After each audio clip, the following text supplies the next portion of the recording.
Hey everyone, welcome back to another video. So in today's video we are going to see how you can create a parallax effect in SwiftUI. So this is what we are going to create today. So here you can see if I scroll this up, that background image getting hide, and if I scroll it down, this is getting a effect which is called as parallax effect. So this is what we are going to create in today's video. So let's get started and create this. So again, I will create a new project in Xcode Beta 12. Here I am using. So select project. Let me just place it here. Then select app. Let's name it as parallax. And make sure these settings are same. Click next. Let's save it on our desktop. So for this app, I need two things. I need this one image and this text. So let me just add that. Let me just close this part. Let me resize this. Click resume. Okay, so first I need the text, so I will say where text equals to this dummy text. I'm going to copy from this JSON file which I have on my desktop. So let me just open this JSON file. Let me just copy the text, come back to our app, and let me paste it here. Okay, so we have the text. Now we can add the image. So to add image, I will first go to assets, and here I have the image, so I will just drag that here. Let's call it image. Okay, so now we can start. So first you can see, if you have seen this video, here what I have is at the top I have image, bottom I have this text, and these two are vertically aligned, and I can scroll also. So first thing I want is I want scroll view. So let's add that here. Let me just full size this so you can see what is happening here on the right side. Okay, so let me just add the scroll view first and remove this default text. Scroll view I have added, and I want the scroll view to scroll vertically, so I will say scroll vertical direction. Then I also want to say that I don't want to show the, which you can see if I scroll, that indicators are shown here, so I don't want to show those indicators, so I will say show indicators to false. And then I need to create the content. So for content you can say content colon, and I can create content like this. Now first thing what I want is, okay, let me just check, it is giving me some error. Okay, shows indicators. Okay, now it's fine. So first I want to use the geometry reader, which will actually give me the actual screen frame. So for that I will use geometry reader, and it gives us one value, which is, you can call it anything. I will call it as reader in. Now I will use image here. So first I want to image. Let me give the image name here, which is image. You can see my image is too big, which is going outside this part. So for that I will resize it.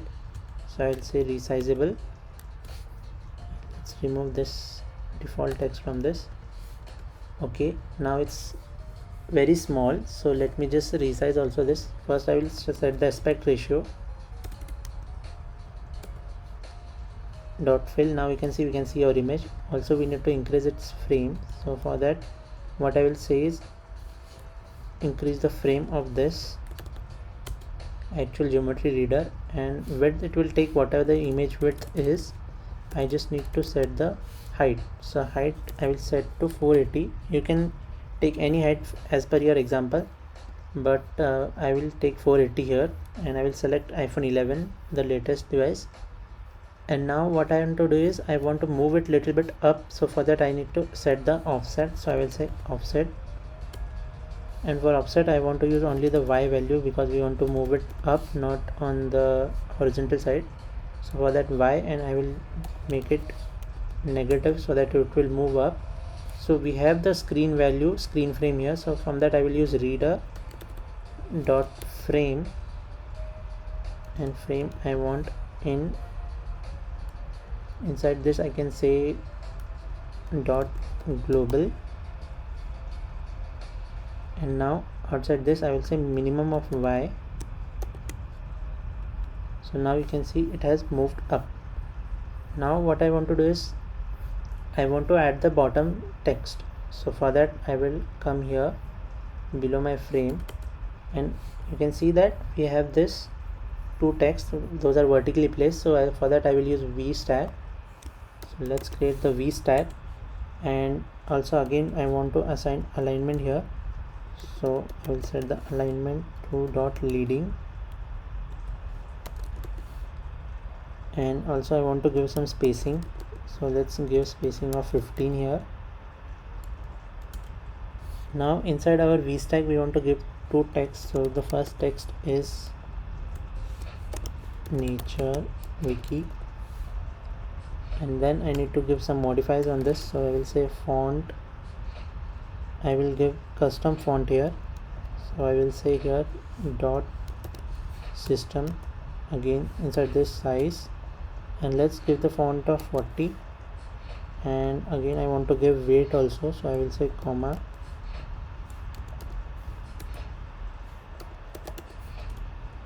for weight I will say dot bold. Okay, so you can see it's reflecting here. So what is too big, let me just resize it to 35. Okay, this is fine.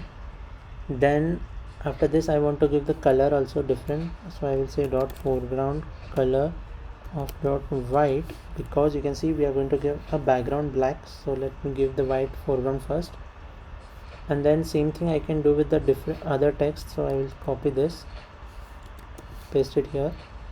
Let's call it as description, or we can give this text value which will directly paste or reflect that part here. So I will say text, and we don't want to give this much big of font, so let's remove that. Also we want to give some padding to top text. So I will say dot padding top, and it will take 10. Oh, there's a problem. Please try again. Oops, sorry for that. Okay, so now text is added, and we have added the padding also. Now I want to give some padding to our V stack. So let's give that dot padding. Let's say padding from the top only of, I guess, 25. Also we are not able to see our text, so for that I want to give some background color. So I will say background color dot black. Now we will be able to see our text. You can see now it's visible. Also this is the space which is there between the image and the text. So let me give some offset also. Before that let me give some horizontal padding to our view. Let's say padding dot horizontal. Okay, 10 is good. Then after the background I will give some corner radius also here. Let's give corner radius of 20, and at the last the important thing that we want to move it up. So for that I will use offset, and offset again we want only from the y direction. So I will add the offset here, let's say minus 40. Okay, so it's moved up, but it is not moving that much up, so I want to give some extra padding here. So let's say 50.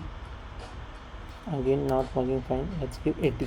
Okay, so let me just run it here and see how it is working. Okay, now you can see it's working fine, but there is no parallax effect. So we want to give the parallax effect here. But before that I want to do one more thing, is that you can see if I scroll it up and get seeing this white background, so I don't want that. So for that what I can do is I can say on our this scroll view I will say dot edges ignoring safe area from all the sides, and on this I want to give also one background which is a color dot black, and we can say this color should also ignore the safe area. Now let me check again. Okay, there is some problem here. Okay, I have copied at the wrong place. Let me just write this part again here. I want to say color dot black dot edges ignoring on this. Okay, now let's check. Okay, now it's fine, but still we can't see the parallax effect. So for that what we have to do is we need to add one line here. which is basically responsible for parallax effect. That is, we want to set the frame for our image. So this frame will be depending on the how much part we scroll. So for that I will use again here width will be same as per my screen, so there is no change in that. So I'll say dot bounce dot width. So this is how I pass the width of my main screen. And now the most important part of this video is passing the height and changing this image parallax effect also. So for that I will say height, and here I will say reader, which is my geometry reader value. Inside this I got frame, I'm getting the frame, and this frame will again here I will say in dot global, and again I want to take the minimum of y, and if it is going to up then it's fine, but if it is coming down here I want to say plus 480 so that it will move at the right place. Okay, now it's at the right place, and now you can see the parallax effect. So this is how you can create a parallax effect in SwiftUI, guys. I hope you guys have liked this video, and to see more videos like this you can subscribe to my channel, and also if you want you can go to my this Instagram page where I post daily updates about my videos, so that you will not miss any of the video.